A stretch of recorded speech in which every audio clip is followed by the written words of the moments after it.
Kabanata 971. Severin, did you stay up all night making alchemical medicine? Nang magising si Diane, nakita niyang pinupunasan ni Severin ang kanyang alchemy furnace. Kinusat niya ang kanyang mga mata at nagtanong habang nasa antok at malabong sandali. Ngumiti si Severin at itinabi ang alchemy furnace. Oo, nabigo sila pero nakagawa ako ng magagandang pagbabago. Pakiramdam ko hindi na ako malayo sa pagiging second-grade high-rank alchemist. Natawa si Diane. Mabuti yan. Gusto mo ba akong sumama sa iyo papunta kay Fanzo mamaya? Umiling si Severin. Hindi na. Pupunta lang ako doon para sa simpleng gamutan. Hindi ito magtatagal. Mamili ka na lang kasama sina Megan at ang iba pang mga babae.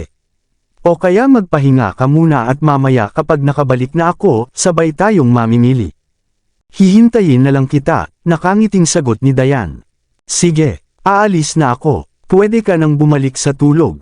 Lumapit si Severin kay Diane at hinalikan siya sa noo. Bye! Masayang nagpaalam si Diane. Pagkatapos noon, lumabas na si Severin sa silid, kinuha ang gamit, at nagtungo sa lugar ni Fanzo. Samantala, palabas pa lang ng bahay sina Meldrick at Draven. Sa kanilang paglabas, nakasalubong nila sina Satchel, Sophia, at ang mga nakatatanda. Mr. Meldrick, may libreng oras ako ngayon. Pupunta kami sa Divine Faith Church para tumingin. Gusto mo bang sumama? Tanong ni Satchel. Bahagyang ngumiti si Meldrick. Hindi na, salamat. Mauna na kayo. Lalabas ako kasama si Draven. Sabi niya dadalhin niya ako sa ibang lugar. Sige, mag-enjoy kayo. Tuwang-tuwa si Satchel nang makita kung gaano kalapit sina Meldrick at Draven sa isa't isa. Sa kahit paano, alam niyang paprotektahan ni Meldrick ang kanyang anak laban sa mga mang-aapi kapag sumali na ito sa Stormy Moon sect. Matapos noon, ipinaroda ni na Meldrick at Draven ang kotse sa gilid ng kalsada sa tapat ng isang villa. Bumaba sila, at nagtungo sa isang kafe sa tapat ng villa, at naupo sa ikalawang palapag para magbantay. Kailangan lang natin maghintay. Maaga pa. Sa tingin ko wala pa siya dito, sabi ni Draven. Makalipas ang kaunti, may napansin siya at napakunot ang noo. Meldrick, may ilang surveillance camera sa pasukan. Sa tingin mo ba iimbestigahan ni Sophia ang pagkamatay ni Severin? Ipinakita ni Meldrick ang kanyang palad at naglabas ng isang itim na mask. Ngumiti siya, matagal ko nang inisip ito. Kaya naghanda ako ng mask. Hayaan mo muna siyang gamutin si Fanzo. Papatayin natin siya pagkatapos ng gamutan at pwede nating ilibing ang kanyang katawan sa gubat. Sa ganitong paraan, hindi tayo mag-iiwan ng bakas at hindi malalaman ni Sophia na tayo ang pumatay sa kanya.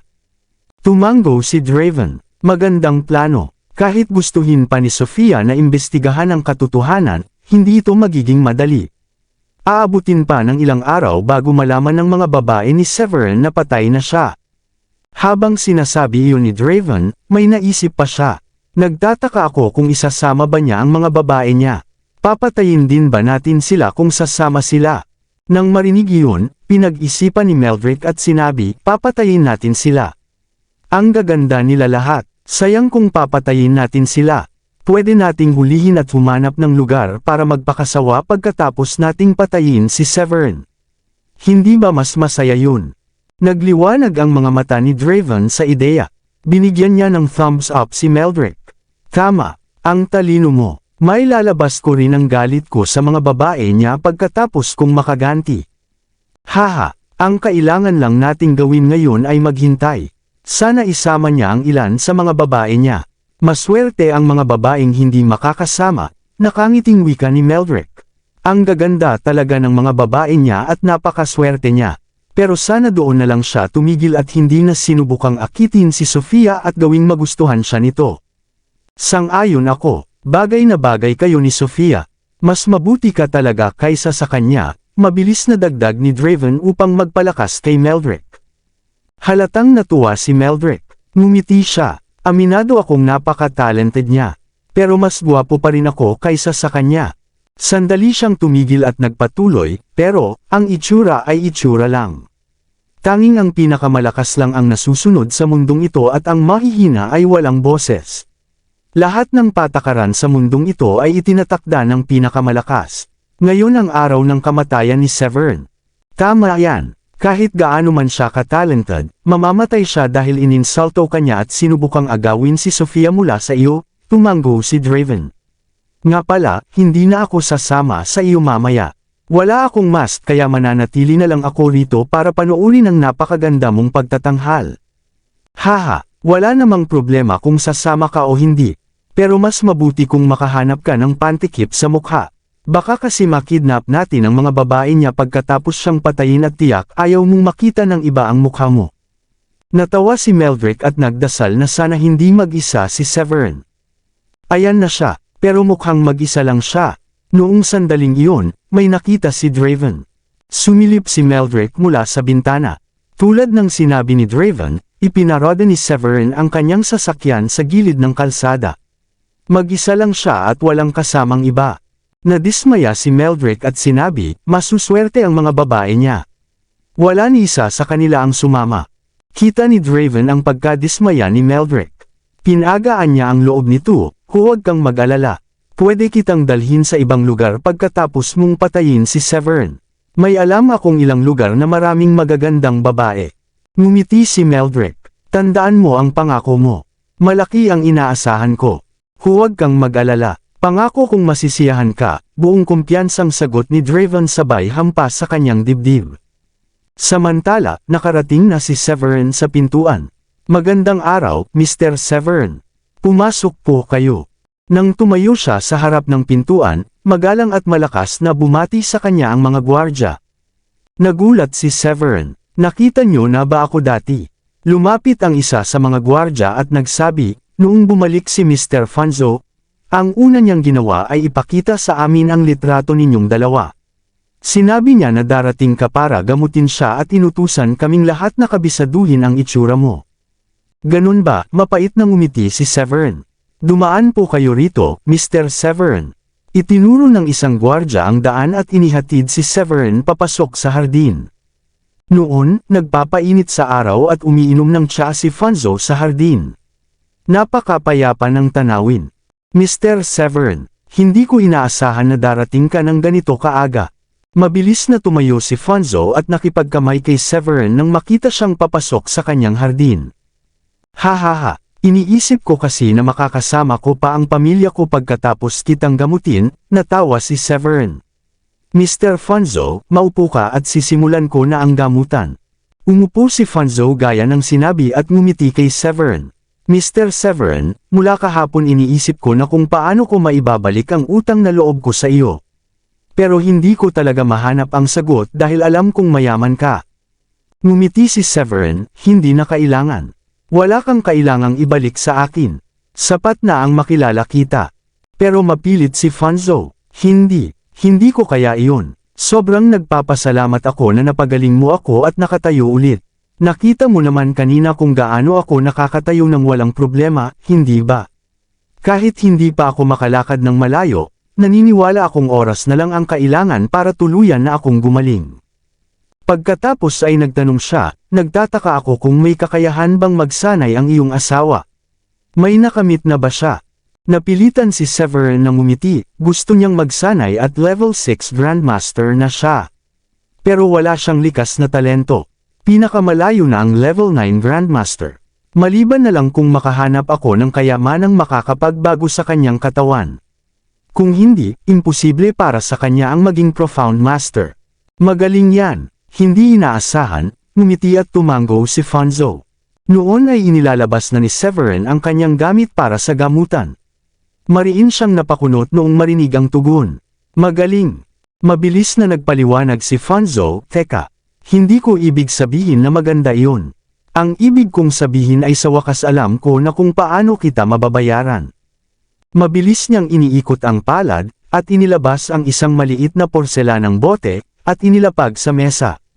Ito ay isang pamana ng aming pamilya na naipasa sa bawat henerasyon. Kaya nitong baguhin ang katawan ng isang tao upang magkaroon ng kakayahang magsanay. Pero iisa lang ang bahagi nito. Pakiusap, tanggapin mo ito. Ano, hindi kailanman inasahan ni Severin na babayaran siya ni Fanzo. Hindi rin niya alam na mayroon palang ganitong uri ng kayamanan si Fanzo. Ang plano niya ay umasa kay Woolrich na makahanap ng ganitong kayamanan matapos ang ipinagawang gawain. Pagkatapos, gagamitin niya iyon upang baguhin ang katawan ni Diane. Noong una, akala niya ay 9 na buwan pa ang aantayan bago niya makuha ang ganoong kayamanan. Subalit, kaya natuwa ako nang marinig iyon. Kung may talento ang iyong asawa, wala itong silbi. Kayamanan lamang ito kung kailangan ng iyong asawa. Sa wakas ay nahanap ko kung paano kita mababayaran. Sobrang saya ni Fanzo habang iniaabot kay Severin ang porselanang bote. Sa wakas ay nagamit din ang kayamanang ito. Tinanggap ni Severin at itinago ito. Pagkatapos ay nagbigay galang siya, maraming salamat. Wala akong dahilan para tanggihan ang kayamanang ito. Ngumiti si Fanzo. Mr. Severin, balak sana kitang anyayahan para sa tanghalian pero dahil gusto mong makasama ang iyong asawa, hindi ko nagagawin iyon. Pwede tayong magkita ulit mamayang gabi. Makakasama ko muna ang pamilya ko at mamaya hahanapin kita ulit. Pwede tayong uminom ng sabay, mungkahi ni Severin matapos mag-isip. Nagliwanag ang mga mata ni Fanzo. Magaling, ayos yan. Ako na ang mag-aayos at magkakaroon tayo ng isang napakasayang gabi mamaya. Matapos nilang magkasama ng ilang sandali, napansin ni Severin na mabait, palakaibigan, at mapagpasalamat si Fanzo. Isa siyang taong gugustuhin niyang maging kaibigan. Tinapos nila ang pag-uusap at sinimulan ni Severin ang gamutan. Makalipas ang ilang minuto, itinabi ni Severin ang kanyang gamit at tumayo. Mr. Fanzo, tapos na ang gamutan. Aalis na muna ako at magkikita tayo mamayang gabi. Sumagot si Fanzo, saan ka nga pala nakatira? Ngumiti si Severin. Ilang araw lang kami dito kaya sa hotel muna kami nakatira. Sabi ni Fanzo, kanselahin mo na iyon. May villa ako at walang nakatira doon. Dalhin mo ang pamilya mo mamayang gabi para maghapunan tayo at pwede na rin kayong lumipat sa villa. Mas madali yun para sa iyo dahil kailangan mong pumunta rito araw-araw para gamutin ako. Mukhang tama ang mungkahi kaya tinanggap ito ni Severin. Salamat, lilipat kami ng pamilya ko mamayang gabi. Magaling, halika, ihahatid na kita palabas. Malakas na tumawa si Fanzo. Hindi, kailangan mong magpahinga ng hindi bababa sa kalahating oras pagkatapos ng gamutan. Huwag ka munang gagalaw, pagtanggi ni Severin. Sige, hindi ko nagagawin iyon. Paalam, kumaway si Fanzo. Paalam, ngumiti si Severin at naglakad papunta sa pintuan. Nakalabas na siya, sa wakas nakalabas na siya. Tuwang-tuwang sabi ni Draven na matagal nang nagbabantay sa pinto mula sa kafe. Diyan ka lang at panoorin mo kung paano ko siya papatayin. Tumayo si Meldrick na sinuot ang maskara, at bumaban ng mabilis. O Severin, hindi ka pa rin makakatakas. Ngiting demonyo si Draven habang pinapanood si Severin na palabas sa pintuan. Ngayon malalaman mo kung ano ang kapalit ng pag-insulto sa akin. Swerte ka lang kahapon pero hindi na mauulit iyon ngayon. Nakarating si Severin sa kanyang kotse. Habang papasok na siya, napansin niya ang isang lalaking nakasuot ng mask na papalapit. Nang makalapit ang lalaki, nakita niyang may espiritual na enerhiya na bumabalot sa kamao nito at napakakapal ng antas ng espiritual na enerhiya. Level 2 Warrior Emperor. Mukhang siya yung matabang lalaki kahapon. Akala ba niya hindi ko siya makikilala dahil lang nakasuot siya ng mask? Nakilala agad ni Severin si Meldrick batay sa kanyang lakas at katawan. Agad niyang naunawaan ang nangyayari. Napangiti siya at bumulong sa sarili, mukhang hindi niya alam kung sino ang kinakalaban niya hanggang hindi ko siya bigyan ng leksyon.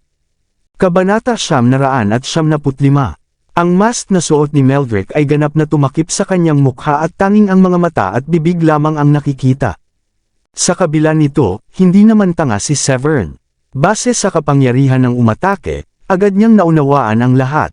Kahit walang balak si Sofia na patayin siya, si Meldrick naman ay hindi ganoon ang iniisip.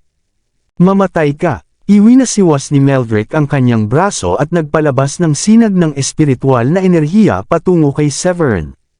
Napakalakas ng espiritual na enerhiyang iyon. Ngumisi si Severin. Nang hindi nag-aksaya ng oras, pinakawalan din niya ang kanyang espiritual na enerhiya mula sa kanyang katawan at itinungo ito sa kanyang kamao. Nang iwas-iwas niya ang kanyang kamay, isang sinag ng espiritual na enerhiya rin ang lumipad patungo kay Meldrick. Boom! Isang malakas na pagsabog ang umalangaw nang magsalpukan ang dalawang sinag ng espiritual na enerhiya. Ano? Hindi gumana ang atake. Nang mawala ang nakakasilaw na liwanag, nabigla si Meldrick. Hindi siya nagtipid ng lakas sa atakeng iyon at alam niyang hindi basta-basta kakayanin iyon ng isang warrior king na nasa ikasyam na antas. Kaya naman gulat na gulat siya nang nakayang labanan ni Severin ang kanyang atake. Ibig bang sabihin nasa antas na rin siya ng Warrior Emperor? Iyon lang ang tanging paliwanag kung bakit niya nakayang lumaban. Sa sandaling iyon, nanatiling tulala si Meldrick. Ayon sa kanyang plano, dapat ay patay na si Severin matapos ang atakeng iyon at madadala na niya ang bangkay nito para makaalis agad sa lugar. Ngunit hindi naging ayon ang lahat sa kanyang kagustuhan. Imposible. Nagulat din si Draven nang makita niyang buhay pa rin si Severin. Namutla siya at nanlaki ang mga mata na parang hindi makapaniwala sa kanyang nakikita. Hindi, imposible iyon. Iwinasiwas muli ni Meldrick ang kanyang kamay. Mahigpit niyang ikinuyom ang kamao at binalot ito ng espiritual na enerhiya. Sa isang iglap, lumitaw siya sa harap ni Severin at sumuntok ng buong lakas. Akala mo ba talaga mapapatay mo ako? Ngumisi si Severin. Gaya ni Meldrick, ikinuyom rin niya ang kanyang kamao at binalot ito ng espiritual na enerhiya. Boom! Muling nagkaroon ng malakas na pagsabog. Ngunit sa pagkakataong ito, nanatiling matatag si Severin sa kanyang kinatatayuan habang si Meldrick naman ay tinangay palayo ng lakas ng pagsabog. Natigil lamang siya matapos ang ilang talampakang layo. Uminit ang kanyang lalamunan at hindi na niya napigilan ang pagsuka ng dugo. Nag-iba agad ang anyo ng kanyang mga mata. Wala nang pag-aatubili, agad siyang tumakas. Hindi na nag-aksaya ng oras si Severin upang habulin pa si Meldrick. Tutal, sina Meldrick at Sofia ay mga miyembro ng Stormy Moon Sect at kabilang pa sa mga piling kasapi ng sekta. Kaya naisip niya na sapat na ang pagbibigay ng leksyon kay Meldrick. Grabe, ang bilis niyang tumakbo. Natawa si Severin at hindi na pinansin pa si Meldrick. Ang mga gwardya na nakabantay sa pasukan ay agad na rumespondi. Isa sa kanila ang nagtanong, Mr. Severin, nasugatan ka ba? Pinalo ni Severin ang kanyang mga palad. Walang kailangang ikabahala. Ang umatake ay nagloloko lang. Hindi sila katapat ko. At saka, wala nang kailangan pang sabihin kay Mr. Fanzo tungkol dito. Ayokong mag-alala pa siya sa akin. Naintindihan, Mr. Severin. Agad na tumango ang mga gwardya. Isa sa kanila ang lumapit at nagsabi, mag-ingat ka kapag lumalabas ka, Mr. Severin. Ayos lang ako. Huwag kayong mag-alala, sagot ni Severin habang tumango, saka siya sumakay sa kotse at umalis. Tumakas si Meldrick papunta sa isang eskinita at hinubad ang kanyang mask. Medyo bumuti ang kanyang maputlang anyo matapos niyang uminom ng healing pill. Buwisit, bakit siya ganun kalakas? Makalipas ang ilang minuto, ikinuyom niya ang kanyang kamao at nagsabi. Kasalanan lahat ito ni Draven. Sinabi niyang ang lalaking iyon ay isang level 9 warrior king. Base sa suntok kanina, siguradong hindi lang siya isang level 9 warrior king. Matapos niyang bamulong sa sarili, unti-unting bumuti ang kanyang sugat at palihim siyang bumalik sa coffee shop. Nang makita siyang bumalik, agad na lumapit si Draven at nagtanong ng may pag-aalala. Ayos ka lang ba? Sobra ba siyang malakas para sa iyo? Umupo si Meldrick sa upuan at malamig na nagsabi, hindi mo ba sinabi na isa lang siyang level 9 warrior king? Sa isang suntok pa lang kanina, ramdam kong hindi siya level 9 warrior king. Ang hula ko ay isa siyang level 3 o level 4 warrior emperor. Agad na natarante si Draven at nabigla. Hindi ko alam iyon. Kung ganoon, wala nang makakalaban sa kanya. Sabi ni Walbert na ang level 8 warrior king at dalawang level 7 warrior king sa pamilya niya ay hindi rin siya nakaya. Noon, inisip nilang ang lakas ni Severin ay katumbas lang ng isang level 9 warrior king. Ngumisi si Meldrick. Ibig sabihin hindi niya ginamit ang buong lakas laban sa mga matatanda ng Crenshaw. Hindi niya kailangan ng buong lakas para talunin ang tatlong iyon. Kailangan lang niya ang lakas ng isang level 9 warrior king laban sa kanila. Pagkatapos, kumislap ang matinding kasamaan sa mga mata ni Meldrick. Tusong tao si Severin. Hindi niya inamin na isa siyang warrior emperor kahapon, at nagkunwaring mahina sa harap ni Sofia, at sinabing wala siyang talento at kung ano-ano pa. Sa pagbalik tanaw, alam kong lahat ng iyon ay kasinungalingan. Hindi magiging maganda ang buhay ni Sofia kung susunod siya sa kanya. Tama ka, sobrang tuso niya, at nagsinungaling siya nang tanungin siya ni Miss Sofia tungkol sa kanyang attainment. Kung sinabi niyang isa siyang level 3 warrior emperor, hindi ka sana nagkaroon ng gulo sa kanya ngayon at hindi ka nasugatan. Agad na tumango si Draven at muling nagtanong ng may pag-aalala, kumusta ka na ngayon? Malubha ba ang iyong sugat? Tumingin si Meldrick kay Draven at nagsabi, huwag kang mag-alala.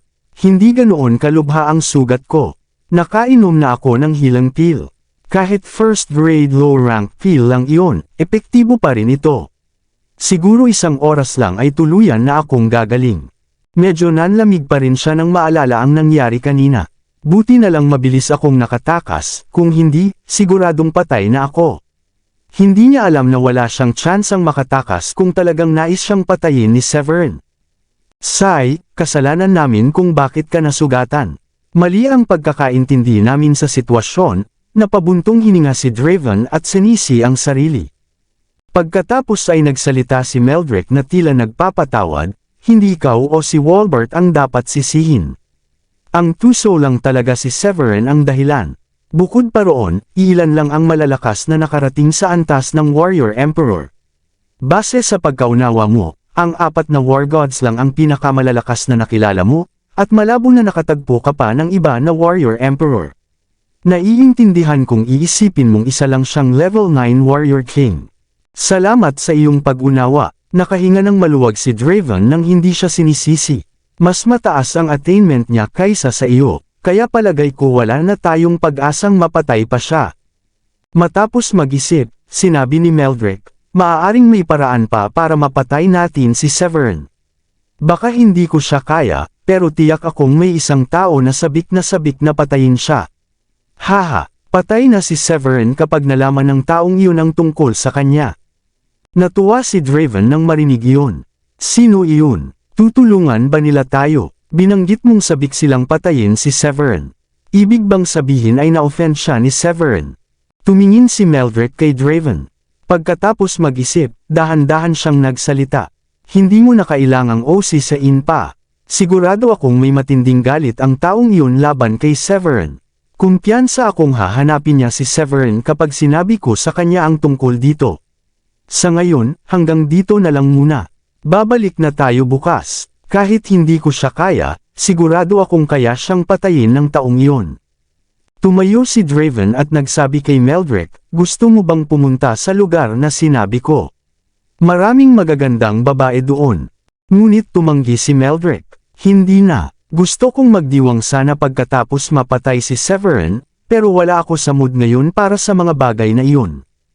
Sige kung ganoon. Agad na binayaran ni Draven ang bill at umalis kasama si Meldrick. Pagkatapos umalis, nagdesisyon si Severin na huwag nang sabihin kay Diane ang nangyari dahil ayaw niyang mag-alala ito. Pagdating niya sa hotel, nakabihis na sina Diane at ang iba pa. Naghihintay na sila sa lobby sa ibaba. Naghintay kaming lahat sa iyo, bayaw. Masayang sabi ni Megan nang makita si Severin na bumalik. Lumapit si Severin na may ngiti. Kaya, saan niyo balak mag-enjoy ngayon? Ngumiti si Diane. Sabi ni Megan may amusement park dito kung saan pwede nating ilaan ang araw, at pagkatapos doon ay pupunta tayo sa isang farmhouse para kumain, tapos babalik tayo bandang hapon. Tumango si Severin at ngumiti. Sige, pero didiretso na tayo sa bahay ni Funzo pagkatapos ng araw na ito. May bakanting villa siya, kaya doon tayo mananatili ng 3 araw. Sa ganoon, hindi ko na kailangang magpabalik-balik araw-araw. Mas matututukan ko pa ang gamutan niya. Talaga, ayos iyon. At least marunong siyang tumuno ng utang na loob. Nakangiting sabi ni Megan. Ngumiti rin si Felicia at nagsabi, kasi naman, napagaling ni Severin ang kanyang PA. Sa tingin ko, tama lang na magpasalamat siya. Siguro mga $100 milyon ang sapat. Napangiti si Severin ng mapait. Hindi naman tayo kinakapos sa pera. Bukod pa roon, nakabawi na siya sa kabutihan ko at binigyan niya pa ako ng kanilang pamilya ng kayamanan. Kayamanan? Anong klaseng kayamanan iyon? Napakislap ang mga mata ni Felicia at sabik na tumingin kay Severin nang marinig ang tungkol sa kayamanan. Hindi malaman ni Severin kung paano tutugon. Para kay Diane iyon, hindi para sa iyo. Para sa akin. Anong klaseng kayamanan iyon? Ngayon lalo akong naintriga. Ngumiti si Diane. Base sa saya mo, sigurado akong napakaganda ng mga iyon. Ngumiti si Severin at nagsabi, "Siyempre, binigyan ako ng isang bagay na makakatulong sa iyo na baguhin ang iyong attainment talent. Isang patak ng libo-libong taong gulang na spiritual liquid. Mayroon ka pa bang dagdag niyan, bayaw?" "Gusto ko rin." Sabay hila ni Megan sa braso ni Severin. Ganoon din ang pagkagulat ni Sheila nang marinig kung ano ang kayamanan at nagsabi kay Severin, "Pwede mo rin ba akong bigyan?" Napangiti si Severin ng mapait. Paumanhin, pero iisa lang ang patak. Para lang iyon sa isang tao. Si Diane ang makakakuha niyon. Agad na binitiwan ni Megan ang braso ni Severin na may pagkadismaya. Napabuntong hininga siya at nagsabi, "Hay, bakit isa lang ang binigay nila?" Ang swerte talaga ni Diane. Hindi kasing disappointed si Sheila tulad ni Megan, at ngumiti lang siya kay Diane. "Masaya ako na mababago mo na ang attainment talent mo, Diane. Makakapagsimula ka ng mag-ensayo agad." Ngumiti si Severin at nagsabi, "Huwag kayong mag-alala, tutulungan ko pa rin kayong makahanap ng iba pang mga kayamanang kayang baguhin ang attainment talent ninyo. Napakahirap makuha nito, pero dahil sa kabutihang loob ni Fonzo kaya niya ito ibinigay sa akin. Patunay ito na may iba pang mga ganitong kayamanan sa mundong ito. At hahanapin ko ang mga iyon para sa inyo kapag dumating ang oras. Kailangan mong tuparin ang pangako mo ha. Umaasa kami sa iyo na makahanap niyan." Masayang sigaw ni Megan, "Promise mo na ang susunod na makukuha mo ay para sa akin." Napangiti si Severin ng mapait. Sige. Ang susunod ay para sa iyo, at pagkatapos noon ay para kay Sheila." Pagkarinig niyon, nakaramdam ng kakaibang saya si Sheila dahil ipinapakita nitong may lugar siya sa puso ni Severin. "Salamat, guwapo." Mahinang yumuko si Sheila at matamis na ngumiti. "Wala nang pasasalamat, para ka na ring sarili naming pamilya," sabi ni Severin ng casual. Nang marinig yun ni Megan, agad niyang sinabi ng pabiro kay Sheila, "Narinig mo ba yun? Sinabi niya na para ka ng sarili naming pamilya. Alam mo kung ano ang ibig sabihin yun, hindi ba? Ibig sabihin magiging bahagi ka ng pamilyang ito sa hinaharap." Nakaramdam ng bagzo ng emosyon si Sheila at hindi niya napigil ang sulyapan si Severin. Kitang-kita ang kanyang pagkababaeng mahiyain sa sandaling iyon.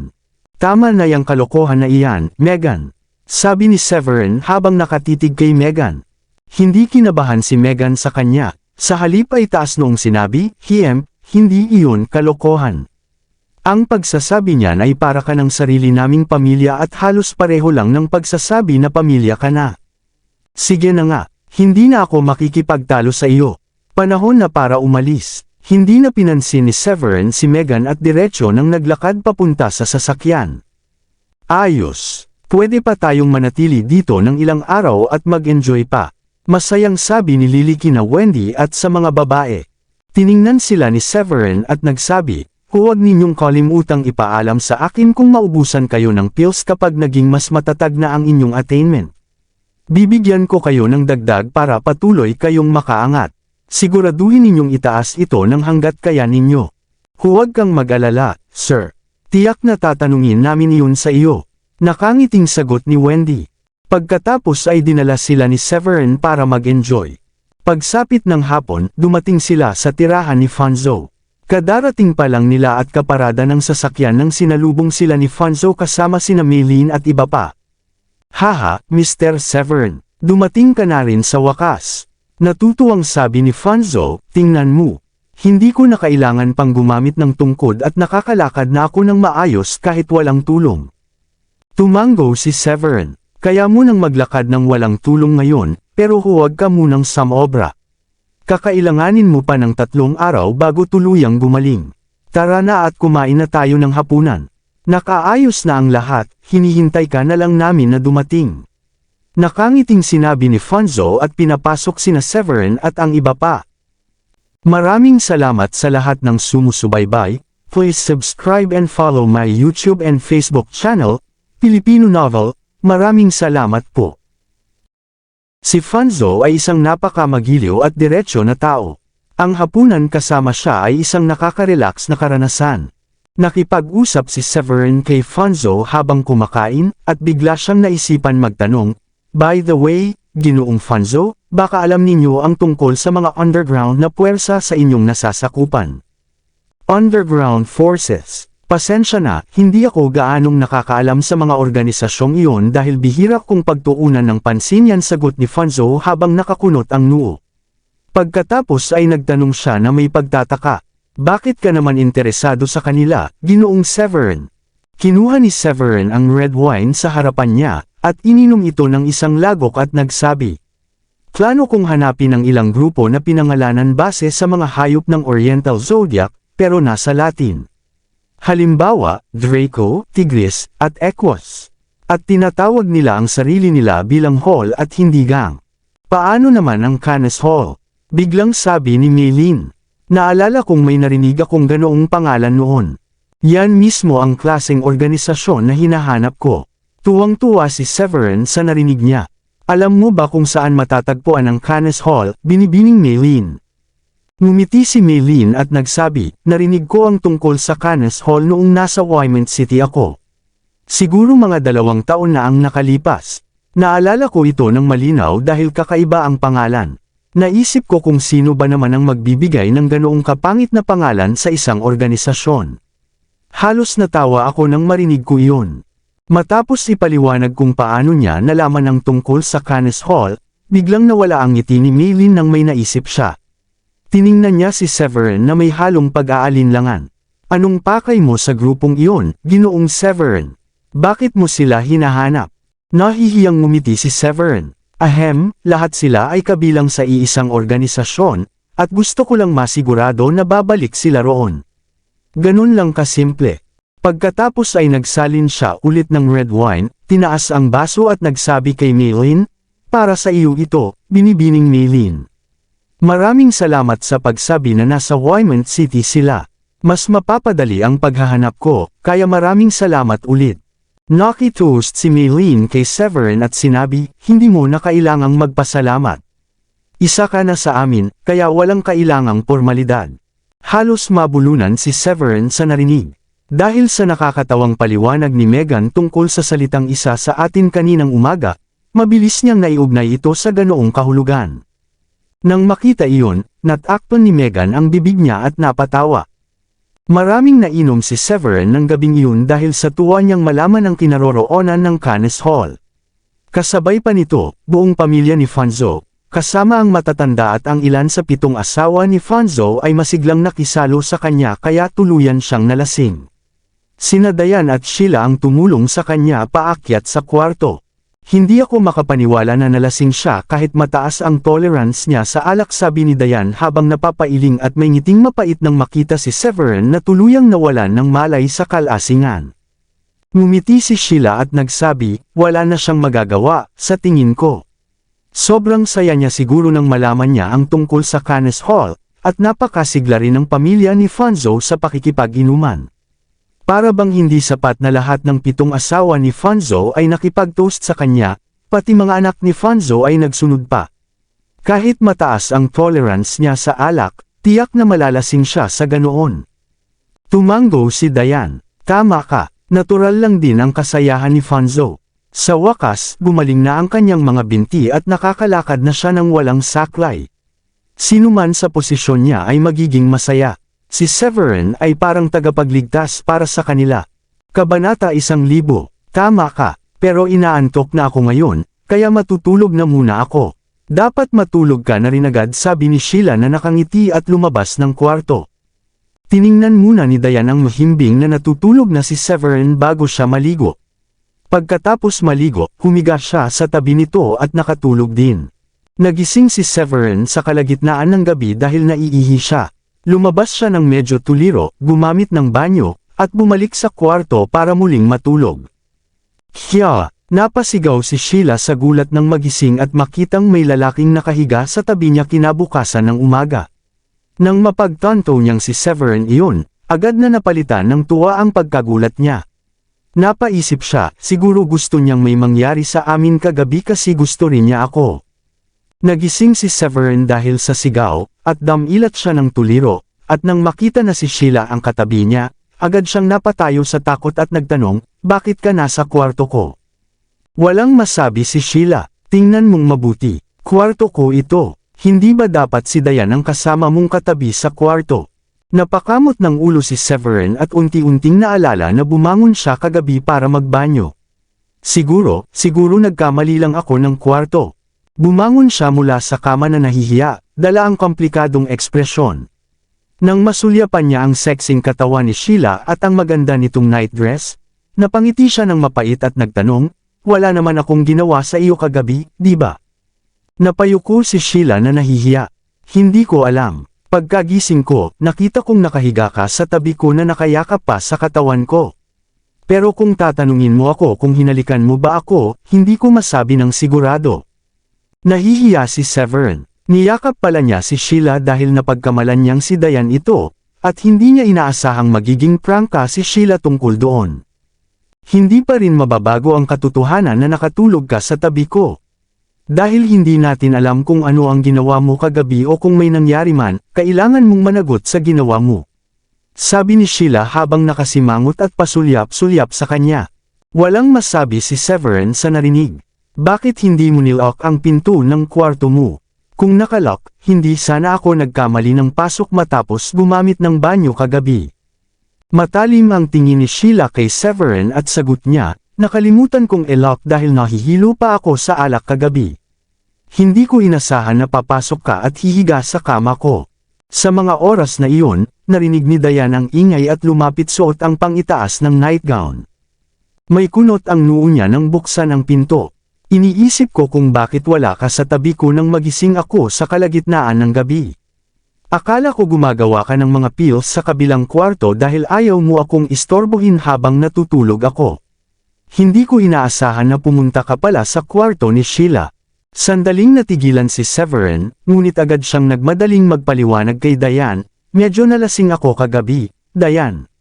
Bumangon ako para magbanyo, pero pagkatapos ay nagkamali ako ng pasok sa kwarto ni Sheila. Sigurado akong wala akong ginawa.